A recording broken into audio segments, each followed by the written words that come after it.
I don't know what those will do. Excuse me.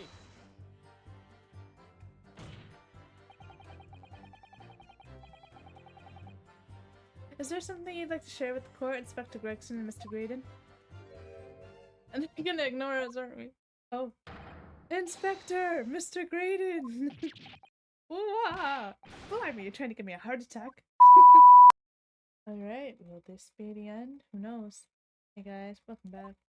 It's time to do Gina's cross-examination. Alright, so truth is that Brickmaker Club was in the cabin for the omnibus the whole time. Okay. Oh wait, she already testified. So we're cross-examining. Alright, so person. And you were hiding in the cabin at the time as well, weren't you, Miss Lestrade? If I remember rightly, in the storage compartment underneath one of the seats? Yeah, that's right. It's pitch black under there, so you can't see nothing at all. Now, in your testimony 2 months ago, I feel certain that you claimed Mr. McGoldrick was the sole passenger, did you not? False testimony, my lord. That's what you told me I had to say. But it's important that you tell us the truth now. Were Mr. McGoldrick and the victim acquaintances? I don't know. But I did hear him talking a lot. What were they talking about? Well, I couldn't hear too well, but if I had to say, I think it was about money or something.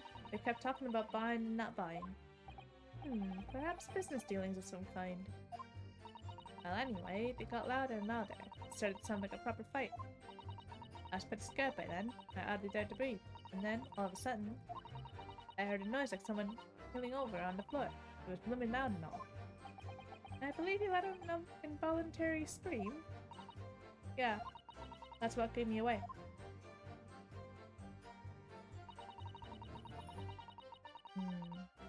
Hold it! Was the disc you saw this disc?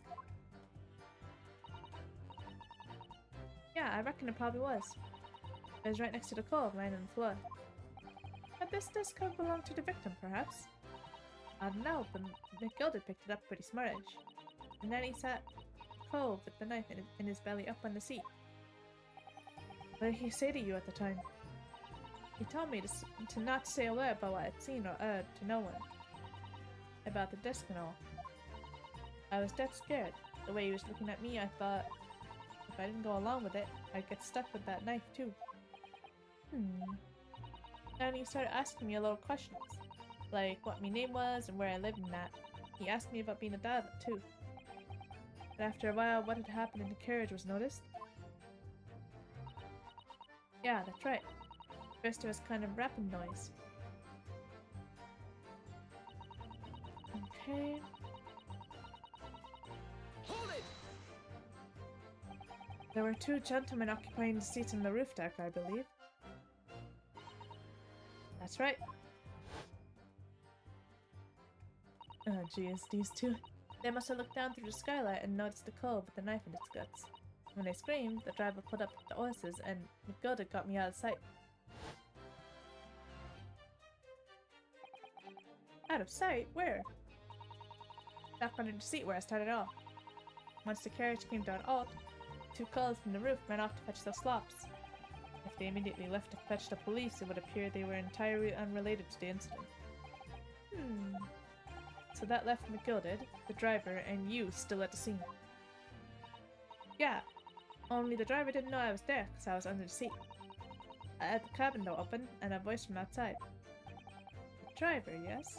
He also testified in the trial, I believe. Oh, this poor guy.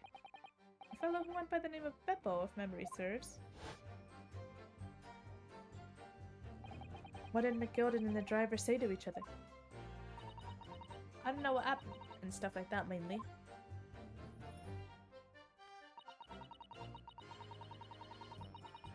Hold it! That pawn shop obviously being Windybanks on Baker Street. But just a moment, counsel. Do you mean to tell me that the driver gave false testimony in that trial as well? Perhaps the excursion to the pawnbrokery slipped his mind when he was in the stand. Indeed, Lord Van Zeeks. McGilda took off his coat and gave it to the driver.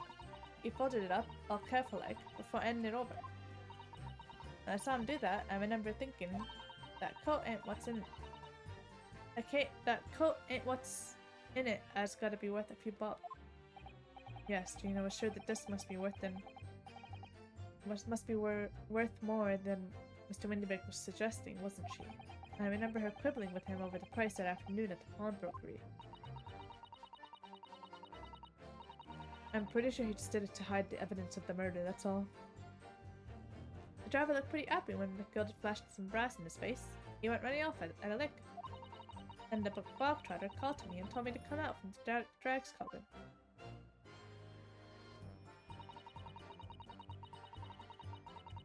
Hold it! Threatened you? How exactly? Told me I'd only be able to scarp her if I did exactly what he said. Which included giving false testimony in court 2 months ago.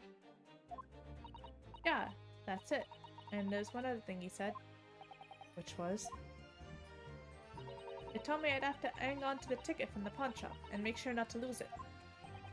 The ticket? Well, I never.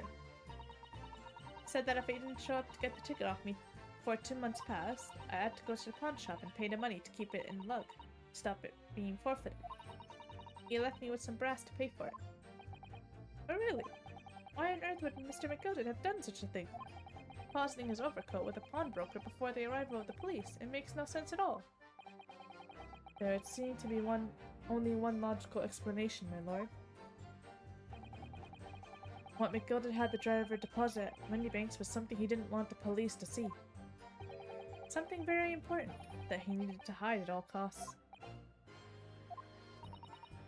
Anyway, after that, he let me go, so I legged it before the coppers showed up. Well done, Gina. Can't have been easy to tell the truth like that. Jenny's really put her faith in you, Bruno. Yes, and to thank her, she'll have to face a charge of perjury once this trial's over. So I need to use the time we have now to get as much information out of her as possible. It's time to really go for it. Press her in every statement. I suppose I should. Oh, and another thing. What's that? Take a look at those two. Isn't it strange that they've been whispering to each other the entire time? Yes, that is strange. It looks like they're having a secret discussion about something. I'm not sure I'm completely comfortable with that. I wonder if there's anything I can do about it.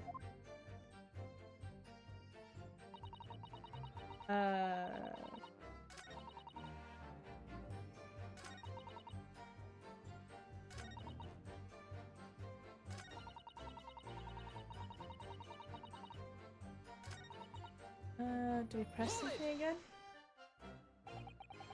Okay.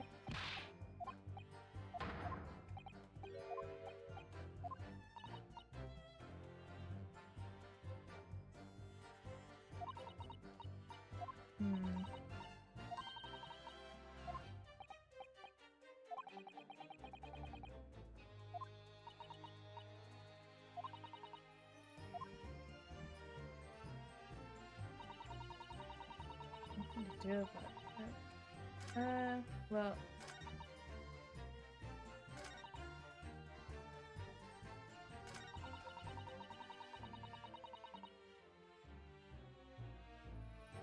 Hold it!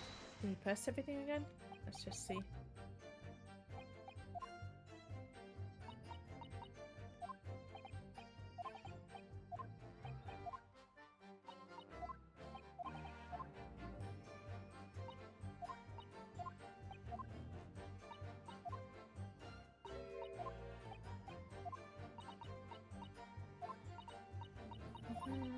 Okay.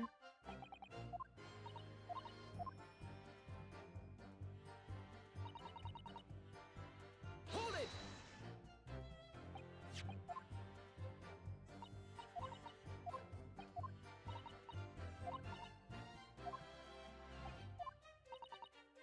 Okay.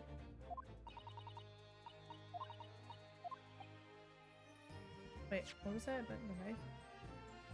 Oh, okay.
Okay.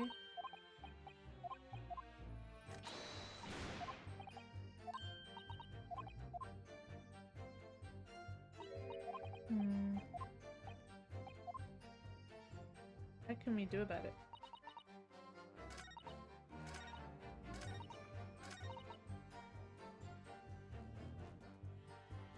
Hmm.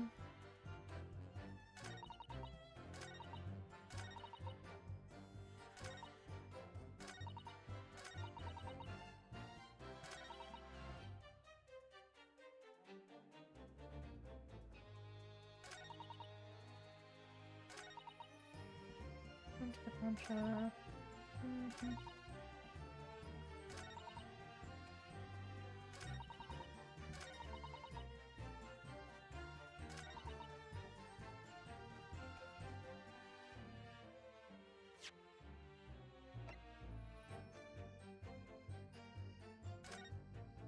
Oh, small box. Objection! No. Okay.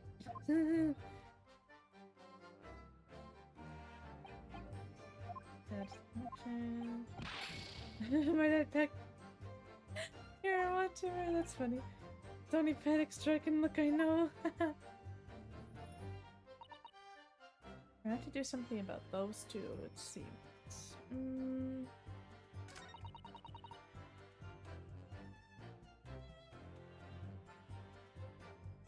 Hold it! What happens if I pursue while she's just talking?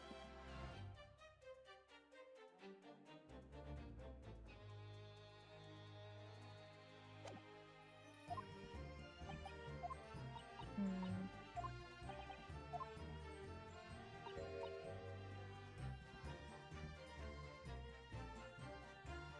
Oh! Oh! Um...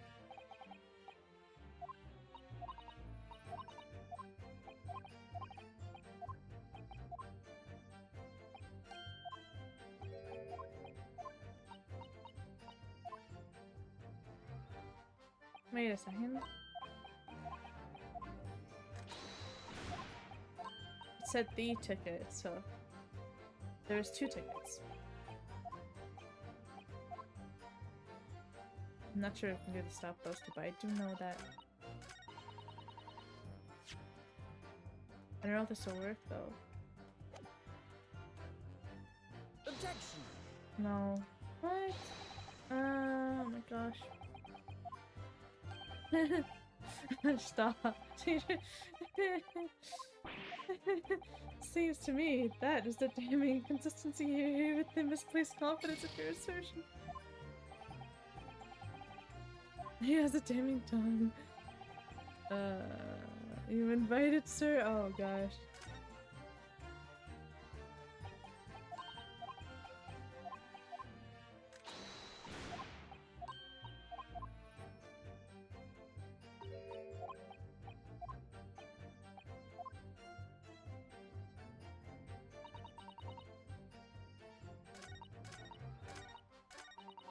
Alright, Hold it!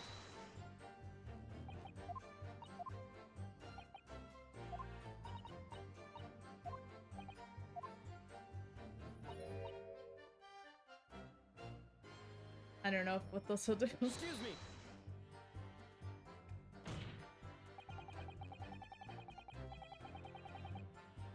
Is there something you'd like to share with the court, Inspector Gregson and Mr. Graydon? And they're gonna ignore us, aren't we? Oh. Inspector! Mr. Graydon! Ooh-ah! Blimey, you're trying to give me a heart attack? You have been whispering to each other for quite some time now. Tell us, what is the discussion about? Discussion? This fella?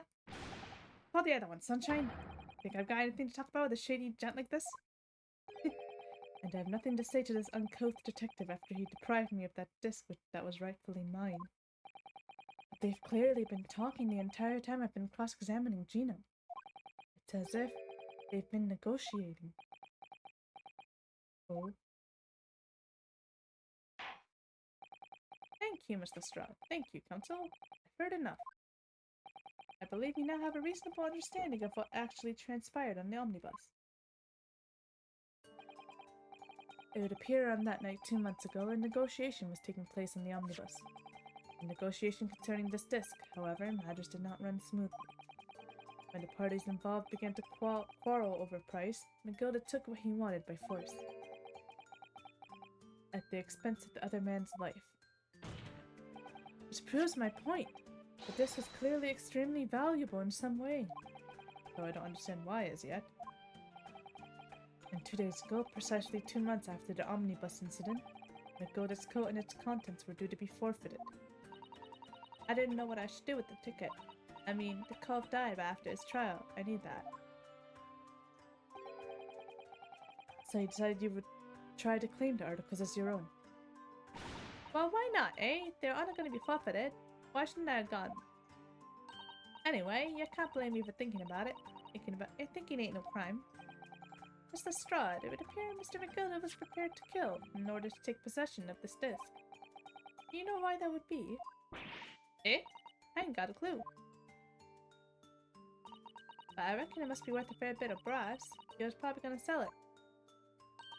And I can't blame me for thinking that. Thinking ain't no crime. My lord! The evidence your lordship requested has been located and is ready for the court's inspection, sir. I actually forgot about that. Oh boy.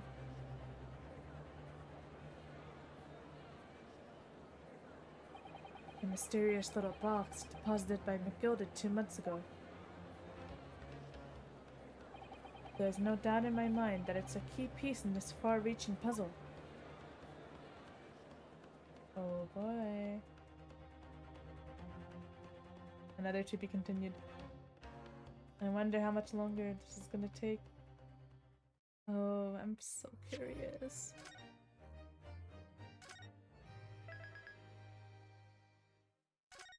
I don't know. This can go in so many directions, I just don't know.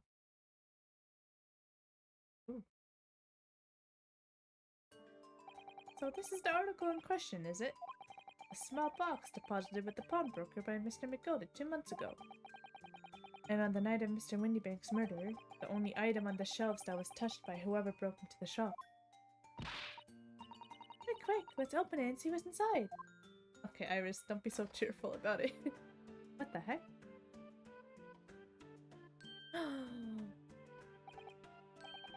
Does it play the disc? It plays the disc. Oh. Good gracious, this is an ordinary box, it seems. Wow. Although, in truth, I had an inkling that might be the case. It would appear that the box houses a miniature music box movement. Uh-oh. Then, is it too much to expect? I think it would be reasonable to assume that this is a device for the playback of this disc, my lord. So Sholmes didn't need to order every music box in the world. So here we have the means to play back Mr. McGilda's disc, deposited at Windybanks at much the same time. Not strictly correct, my lord. It was not McGilda's disc. It was the disc of his victim in the omnibus. But why, for heaven's sake? Are we to understand that the brickmaker was trying to sell this music box disc to Mr. McGilda? I don't know. I don't think so. I believe the answer will become clear if we listen to the music on the disc, my lord. Please put your arm down. Yes, very well. Let the court now listen to this curious disc, at last. Wait, my lord! Oh no. Good grief, what is the meaning of this, Inspector? The music box and the disc are, well, they're unrelated to the case. No need to spoil the somber atmosphere in the courtroom with some silly bit of music. Objection! What's going on? This disc may very well have motivated the culprit in this case to commit murder. Clearly there's every chance that it's fundamentally important to understanding what happened. The prosecution has no objection. But no! That piece of evidence is police property now. You can't... What's going on with you? Clearly Scotland Yard has some vested interest here. But it is the policy of this prosecutor to leave no avenues unexplored. And you, Inspector, have no jurisdiction here to prevent that from happening. Yeah, tell him. God! No further delays. Please, play the disc. I don't think it's because of Graydon. I think it's because, what was on the newspaper? Information being leaked. That's quite an interesting tune. It's code. It's freaking like what that juror number 5 or whatever, the lady communications officer. It's code. What on earth? That's certainly not what I would call music. No. It's just the same note playing over and over again in irregular sequence. Hmm. Oh? Mr. Graydon? This, this really is priceless. I hate this guy so much. After all that, their music box is broken. Broken? It can't be, can it? Well, obviously. In fact, I wouldn't be surprised if the officer sent to fetch it didn't drop it on the way back to the courtroom. Well, with much regret, I feel the court must accept that this music box offers little in the way of clues. I don't believe that. Are you ready to move on, counsel? No. Come on. Yes, alright. It does sound as though it's completely broken, but is it? Could this music box emanate from the music box possibly be a new clue? It could be a clue. Of course. I believe that it could be relevant, my lord. Good lord! But how can it be? It's an abomination, counsel. Mere noise. I fail to see how it can have any meaning whatsoever. It does sound strange, I agree, but there's one thing bothering me. While Graydon stands there chortling victoriously, the inspector beside him has a rather telling expression on his face. It's as if Gregson recognizes the sound, as if he's familiar with it somehow. And that's making him appear extremely on edge. If that's the stance of the defense, my Nipponese friend, answer me this. Oh. I'm sorry. It's just like, it's someone like, it's like they're strangling, you know? It's like, what about its misery, dang. Just what relevance do you propose this woeful chimming has in the case? It's the defense's belief that the sound emanating from this music box is not supposed to be music. Just because this is a music box, it doesn't necessarily mean the sounds we're hearing are music. Uh-huh. Look at that. The smile vanished from Graydon's lips as soon as I said it.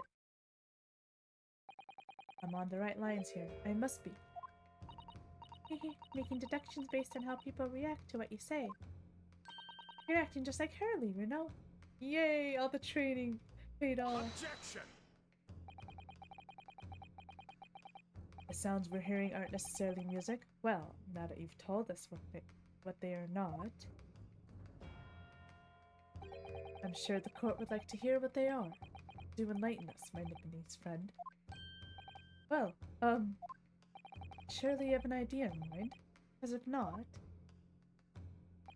it will be the death of your ill-formed argument.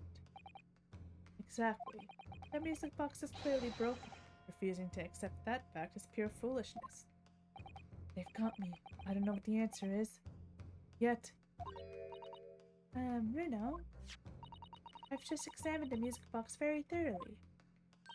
And I'm fairly certain that it's not broken at all. Really? Really?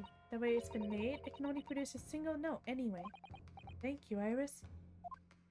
Aw, yay. I'm glad we have her with us. I'm sorry, but like, can we not keep playing it? Alright, well, if the music box isn't broken, it must mean that the sound it's producing must have some significance that isn't musical.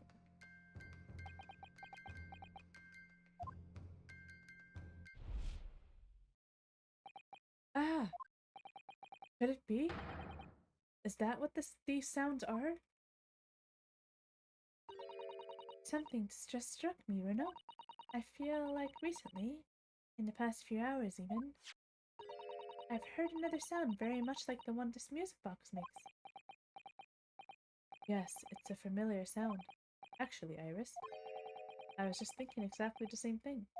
I'm going to have to press the defense for an answer. Your assertion is that the sound produced by this music box is not in fact music at all.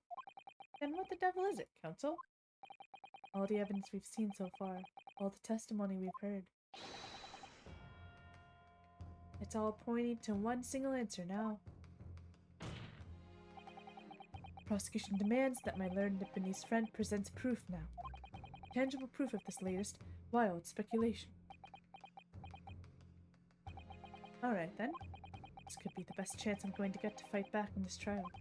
And if I'm right, it's going to join all the dots together. The evidence that explains the true nature of the sounds on this music box disc is...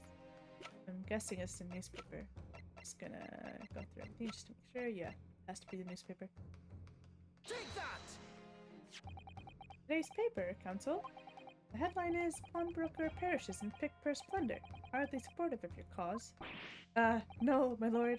I was hoping you'd look a little further down the page. Further down? Ministry mole, classified secrets may have been leaked overseas from Ministry of Justice. Yes, this is a very serious matter. Being investigated at the highest level, I understand. I have heard that international transmissions along supposedly secure lines are somehow being intercepted and leaked to various other countries.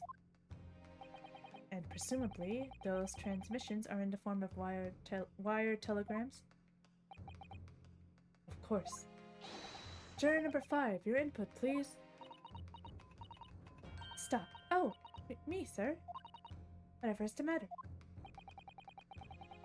You told the court before that you worked at the same communication station as Mr. Graydon, did you not? Yes, that's correct. And the particular station where you work deals with government communications and newspaper reports? Oh, yes, we're not your run-of-the-mill communication station at all. Our work is extremely important. And tell me, is this not a very familiar sound? Hmm? Oh... You don't mean to say, is it? That's right, madam. It bears more than a passing resemblance to the sound made by your telegraph machine as you tap it. I believe it's called Morse code. I knew it. I don't believe it. Now correct me if I'm wrong, but when it comes to leaking telegrams from government departments, there could be nobody more perfectly placed than a highly skilled communications officer. Or are you suggesting that the music box disc contains stolen government secrets in Morse code? Yeah! Order, please, everyone, order! This is high treason, Counsel, deserving of capital punishment. Too much new vocabulary. What is treason? What is this capital punishment? The sorts of words I'd half expect you to know. For our sovereign government's confidential information, hostile nations would surely pay almost any price. Yes, and on that night 2 months ago, that was the very negotiation that was taking place inside the omnibus. It all makes sense now. But in the end, McGill had perished, and the all-important disc lay unclaimed in the pawnbrokery. My word! In which case, whoever stole that information in the first place must surely have been beside himself with worry. Because if the disc were to be discovered before it found its way out of the country, it would reveal an act of high treason punishable by death. So the culprit had no choice but to retrieve it, and in order to do that, he would have to gain entry to the pawnbrokery illegally in the middle of the night. Because the article left behind by Mr. McGilded would incriminate him too much if it got into the wrong hands. Isn't that right, Mr. Graydon? Oh, got you! Finally! You think I've been stealing government secrets? Preposterous. Absolutely preposterous. So in response to the defense's accusation, you claim complete innocence, do you? Well, of course I do. I've had to stand here in silence while that pretentious foreign lawyer has been prattling away. Objection! Yay! For once, that's my reaction to his objection, not shut up. Then by all means, counter the charges, sir. Oh. Prosecution demands the witness testifies in response to the accusations brought by the defense. Delighted, I'm sure. The witness is reminded that the crime under scrutiny in this trial is the murder of the pawnbroker, Mr. Windybank. That being a most flagitious offense for which the law of this land sanctions a capital punishment. The heinous act of high treason is no less serious a crime. I urge you to bear that in mind as you testify, Mr. Graydon. Oh boy. So then, let us proceed. Hold it! Oh? Oh no. Not you two. Oh, low battery. Alright, hold on. Alright, we're back and charging and ready to go. Let's see. Now let's have a rabbit and walk, Governor. We got things to say. I beg your pardon. Who do you think you are? Name's Nash Sculpin. Vision is professional baddie. Name's Ringo Sculpin. But we ain't baddies enough to sell out our motherland. That's right. We're what they call the Three Sculpin Brothers. Not again. Not again. Bad time, fellas. Very bad time. Oh, man. That was so random. What was the point of that? A mere communications officer couldn't possibly steal confidential government information. Besides, the sounds produced by that music box aren't even Morse code. It was some low-caste brickmaker negotiating with Gilded anyway, was it not? I have no relation to the man. Look, all we done is break into the gaff the other night like what he told us to do. If we known there was dodgy government secrets involved, we wouldn't have touched it. Oh, that's why. Okay. Oh, the silence. Please. Mr. Skulkin. I'm Mr. Aldur, Governor. What's up? I take it that you now admit to the crime. On the night in question, you did indeed gain entry to the premises illegally. And moreover, you did so as a party of three in collaboration with Mr. Graydon here. These idiots, they just gave it all away. We did go! We did! Oh, so, okay. They knew what they were saying. Okay. Quiet him down, please. What say you to that, Mr. Graydon? I have no idea what these two ruffians are referring to. You little rotter getting us mixed up in all this monkey business. You never said nothing about no government secrets. It was supposed to be a straight up job. And what about the geezer who showed up? Whose shop it was, eh? Poor old bloke didn't that die, did he? Oh. Ugh. Nice to know who your friends are. Whatever these men say, I deny the accusations. Indeed. Well, I certainly wasn't expecting this little music box to become so significant with the proceedings. However, as it has, I will admit it into the court record as evidence. The music box only appears to be able to play single tones. Okay. Alright.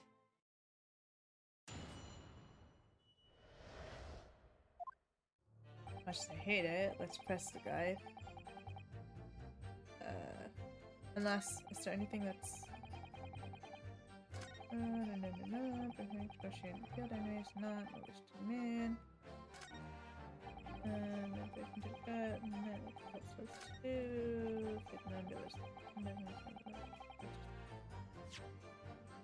I'm just seeing if I can present anything right away. No. Maker stuff.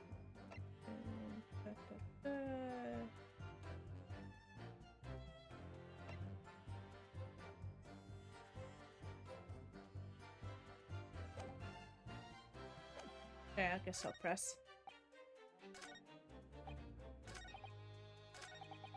Alright. Hold it! So is this newspaper headline accurate? Government communications are being intercepted? How could I possibly know? What do you mean by that? Any important government communications are handled by high-level officers, by specialists. General members of staff in the station where I work would never be entrusted with sensitive information. Oh no, stop. Must say something, stop. Let me guess. Juror number 5. We regular communication station officers aren't as lowly as you're being led to believe. A team of us are responsible for setting up and testing the telegraphs used by the ministry. And Mr. Graydon is the team leader. Haha. That's fascinating. He's getting got in all directions. Graydon is highly skilled operator. Stop. Currently in presence of idol. Stop. Well, he's not gonna be your idol much longer. So, you had access to the equipment used for these confidential communications, Mr. Graydon. Well, what of it? Transmissions are always made behind closed doors so they can't be heard. And in any case, all messages are sent in cipher. Normal employees couldn't possibly understand them. Oh no, stop. Must say something, stop. Mr. Graydon regularly attends meetings with ministry technicians and the ministry communications team. He assists them in ensuring there are no errors in important international communications. And he's received the top prize at the cipher cracking convention 5 years in a row now. That's fascinating. Graydon is highly skilled operator. Stop. Currently in present. Okay. Well, your idol would appreciate it if you'd keep your mouth shut. She should really pick her idols more carefully. Yeah, that's what I was saying. I tell you, this lawyer's accusations are completely unfounded. Well, I don't think so. From what juror number 5 has said. Hold it! They're not? To anyone with a brain, that would be blatantly apparent on listening to that music box for even a few seconds. Of course. Surely it can't be that my learned friend is unfamiliar with Morse code. No, we know what it is. Ouch. He looks genuinely shocked at my ignorance. Ha ha ha. I would be more than happy to demonstrate the basics for you, sir. A lesson? Here in court? Morse code is a continuous series of 2 distinct tones. Tones, you say? Yes, short dot and a long dash. By combining those in different ways, you construct letters. I see. For example, this is A. This is B. When you listen to the sound produced by this music box, you only hear one tone, don't you? But it sounds so similar. The rhythm of it is the same in everything. But there's no discernible meaning to this apparently random sequence of sounds. So your assertion is fundamentally flawed. This is not Morse code. No! Really, you shouldn't be so surprised. What did I tell you? I hate you. That music box is nothing but a worthless piece of scrap. I hate you, I hate you, I hate you. Perhaps you might consider studying your subject matter before casting aspirations in future. Stop. Nothing to say but stop. Oh, it's so frustrating, isn't it? Iris? I mean, if the government's secrets were somehow being leaked using the music box, so many other things would slot into place so nicely. But could there still be something I haven't considered? Would it really be impossible to use this music box somehow to play back Morse code? Hold on. Examining.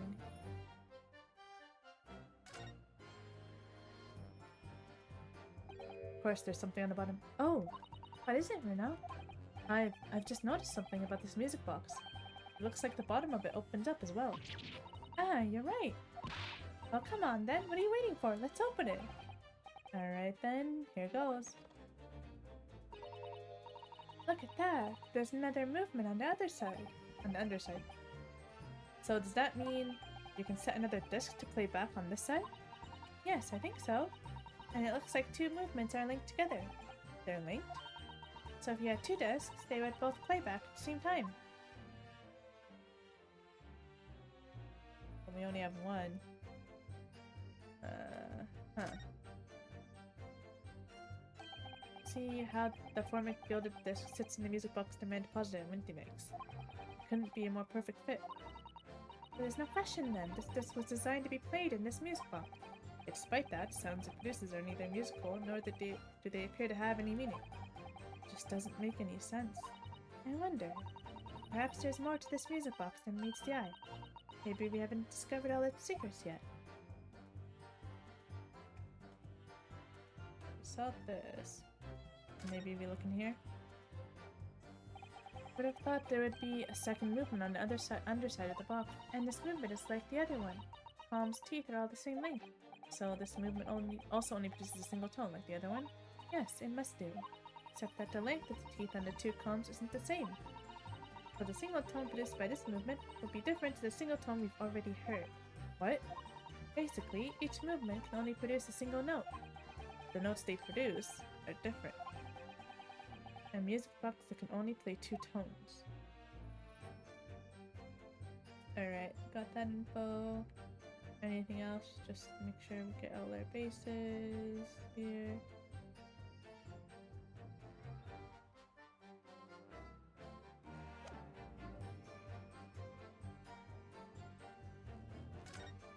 Why didn't it update? Should have updated. Oh gosh.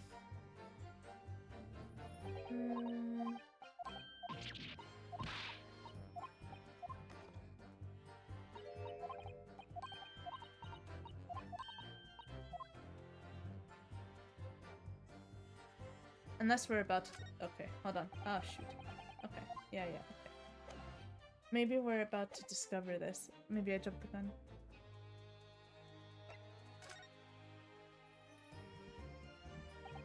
There's still every possibility that this music box was instrumental in the leaking of government secrets. That's the belief of the defense, at least. Objection! Does it please you in some way, my Nipponese friend, to repeat the same line of argument ad infinitum? It's already been established that to be Morse code, two tones are required, dots and dashes. Yes, I'm well aware of that. Then what? Well, it would appear the defense has a hypothesis to put forward. You had better present your idea at once, Counsel. How do you propose that this music box, which appears to produce only a single tone, could have been used to cipher secret messages into Morse code?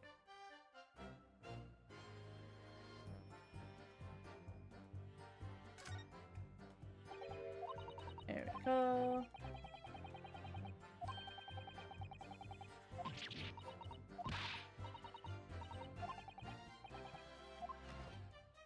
Alright. We've already seen all this. If I knew if I knew that this would be what we'd have to do, I wouldn't have done that. Okay.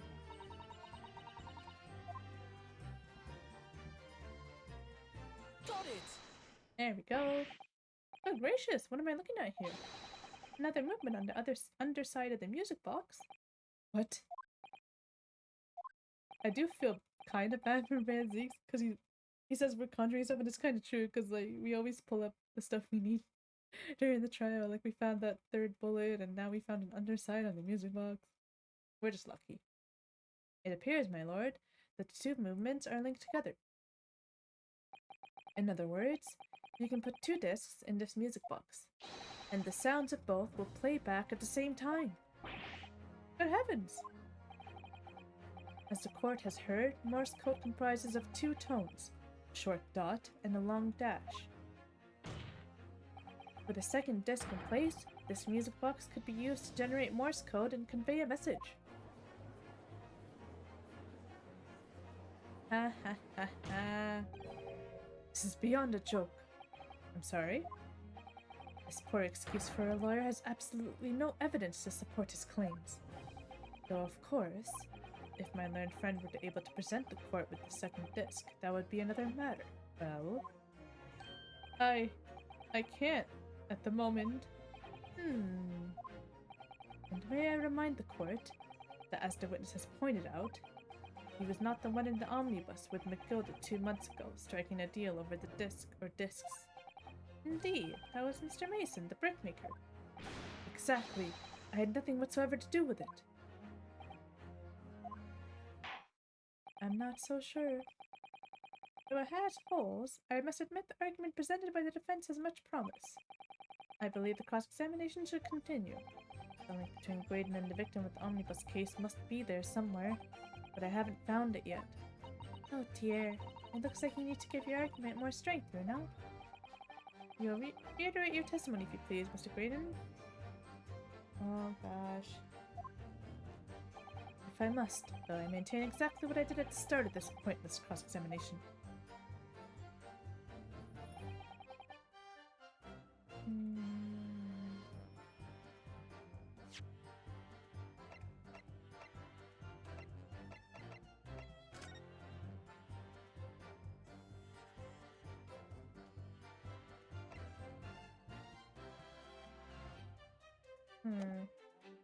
Can we present this?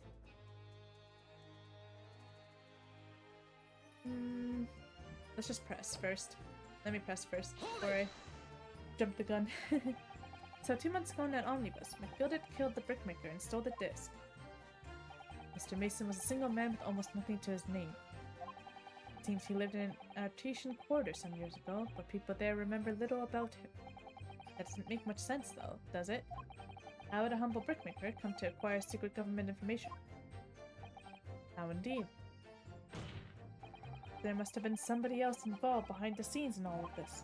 Somebody who acquired the disc and gave it to Mr. Mason in order to take it to the meeting with McGilded and negotiate a deal. Dear me. You may have it in for me, sir, but I assure you, I have far more class than that. An old brickmaker from our artisan quarter and this well-to-do communications officer. If only I could find some evidence to link the two of them together. If you have nothing more to add on that note, let us return to the witness testimony.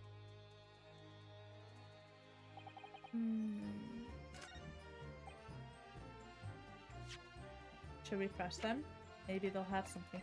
Because right now we don't really have anything that links them together, do we?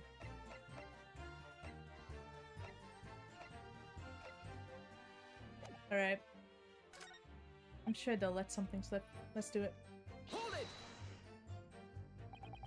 Like Mr. Graydon told you to do, you mean? That's it, yeah. Who else, eh? Silly me thought he was just popping over for another after all them years, but the rotter had a dodgy job for us. Eh, Ash?